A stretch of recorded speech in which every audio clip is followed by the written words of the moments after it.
এখানে সিগারেটের দাম বৃদ্ধি হওয়ার মানে গাঁজার দাম কম, তাহলে আপনি সিগারেট কিনবে না গাঁজা কিনবে? তো এখানে মাদকের যে প্রচলনটা বৃদ্ধি করার পূর্ব নমুনা হইলো এই গাঁজা সিগারেটের দাম বৃদ্ধি করা। এখানে প্রতি পিস সিগারেটে 2 টাকা বাড়ছে, সরকার কয় টাকা ব্যাট বাড়াইছে এটার উপরে? দেখেন এই পণ্যের উপরে যে ব্যাট বসানো হয়েছে সাধারণ মানুষের কিন্তু উপকারী হয়েছে। কারণ সাধারণ মানুষের কি ধরনের উপকার হয়েছে কোন? আমাদের উপরে এই দেশটা তৈরি হওয়ার পরে তো ব্যাটই বসাইতেছে, কিন্তু এই ব্যাট যে জিনিসটা নিয়ে যে কি করে এটা কিন্তু আজ পর্যন্ত আপনারা জিজ্ঞান নাই। এই যে পণ্যের উপরে ব্যাট বসায়, আমরা কিন্তু ব্যাট দিয়ে কিনি, কিন্তু এই ব্যাটের টাকাটা কোথায় যায় এটা কিন্তু আজ পর্যন্ত আমরা কেউ জানি না। এই যে আপনারা এখন বলেন 115 উপরে ব্যাট বসাইছে, তাহলে অবশ্যই এনে ব্যাটের একটা বড় মাপের অর্থ সঞ্চিত হবে। তাহলে টিসিবির 15টা বন্ধ হয়েছে কেন? আমাকে কি নতুন করে একটা রেশন কার্ড দেওয়া হয়েছে? সিগারেটের দোকানে গেলে তো আমার কাছ থেকে ওই ব্যাটটা বাদ দিতেছে না। তাহলে বুঝেন এটা একটা পরিকল্পনা গরিবদের শোষণ করা।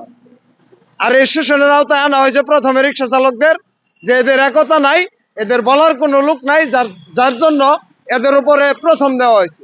তার সবচেয়ে বেশি গুরুত্বপূর্ণ যে জিনিসগুলো আমরা ব্যবহার করি ওটির উপরে এই ব্যাটটা বেশি বসেছে। আপনি দেখেন আমাদের সংসার চালানোর প্রথম কষ্টটা হইলো যানজট। এই যানজটের কারণে আমরা কোনো পরিকল্পনায় মিল করতে পারতাছি। যে আমি এখান থেকে একটা 20 টাকার ভাড়া নিলাম, এখানে 5 মিনিট লাগার কথা 25 মিনিট লেগে গেল।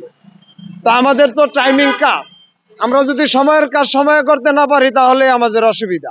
এদিক দিয়ে আবার বাজারে গেলে যে পণ্যের উঠানামা, এটা তো আপনার ধরেন এই পণ্যের উঠানামার মাধ্যমে এই যে যতগুলো বিদেশি পাচার দুর্নীতি বলেন, সম্পূর্ণ এই দুর্নীতি এই পাচার এই সব কালোবাজারি তো এই পণ্যের উঠানামার থেকেই হয়।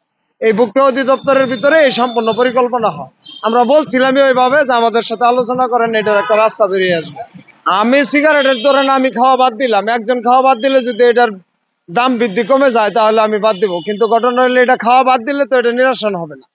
এখানে যৌক্তিক আলোচনা করতে হবে। একটা পণ্য ভ্যাট বাড়ানোর আগেও মানুষের ক্রয় ক্ষমতা দেখতে হবে। আমাকে এখন আপনি বাদ দিতে বলছেন, আমি কি সিগারেট আমদানি করছি নাকি? আপনি আমাকে বাদ দিতে বলছেন, আমদানিকারক কেন বাদ দিতে বলেন? এখানে দাম বৃদ্ধি করার তো কোনো প্রয়োজন নাই। এখানে একটি সিগারেট কোম্পানি সিগারেট বানাইতে দেন না, দেখি আমি সিগারেট 8 টাকা না 25 টাকা দিয়ে কোন জায়গার থেকে কিনি। আপনি পার্কে অ্যাভেলেবেল গাঁজা খুলে দিয়ে সিগারেটের দাম বাড়াইছেন, ওটা কি কারণে বাড়াইছেন বুঝেন না, এটা হলো অন্য কাহিনী। এই যুব সমাজকে এই যে মাদক দিয়ে ধ্বংস করা। এখানে সিগারেটের দাম বৃদ্ধি হওয়ার মানে গাঁজার দাম কম, তাহলে আপনি সিগারেট কিনবে না গাঁজা কিনবে? তো এখানে মাদকের যে প্রচলনটা বৃদ্ধি করার পূর্ব নমুনা হইলো এই গাঁজা সিগারেটের দাম বৃদ্ধি করা। এখানে প্রতি পিস সিগারেটে 2 টাকা বাড়ছে, সরকার কয় টাকা ব্যাট বাড়াইছে এটার উপরে? জাতির সামনে ক্লিয়ার করুক, আমাদের সামনে ক্লিয়ার করুক কয় টাকা ব্যাট বাড়াইছে। এক পিস সিগারেটে 2 টাকা ব্যাট বৃদ্ধি করলে সরকার প্রতি প্যাকেট সিগারেটে কয় টাকা ব্যাট পায়? তাহলে শরীয়তের জন্য তো গাঁজাখোর কোথা থেকে আসে? এগুলো কইতে গেলে তো আমার উপরে লাগবে হইলো উল্টা পাল্টা কথা, বুঝেন নাই? আমাদের তো বাজেট হলো জাতীয় সংসদে যে বাজেট হয় ওইটার উপরে আমরা ব্যয় করি, কারণ আমাদের নিজস্ব কোনো বাজেট নাই। আমাদের বাজেট সংসদে উদ্ভাবন করা হয়। এই যে এবারও একটা বাজেট হবে হয়তো 8 লাখের উপরও হবে। তো আমরা যে সিগারেট খাই এটা 8 টাকা অলরেডি হয়ে গেছে। আপনি দেখেন যে আমাদের বাজেটের মাত্রা সংসদের ওই বাজেটের মাত্রা আর আমাদের বাজেটের মাত্রাটা মিল হয়েছে কিনা। ওটা 8 লাখের উপরে হবে বাজেট, আর আমাদের সিগারেটের প্রতি পিস 8 টাকা হয়ে গেছে, অলরেডি আমাদের বাজেট চালু হয়ে গেছে। কথা কি কইছি বুঝছেন? তা আমাদের বাজেটের উপরে যে ব্যয় পড়বেন আপনি বুঝতেছেন না। 1 কাপ চা 10 টাকা, ওই দোকানদার ফুটপাতের দোকানদার ও 2 টাকা ঘর ভাড়া দেয় না, হ্যাঁ ও 10 টাকাই নেয়।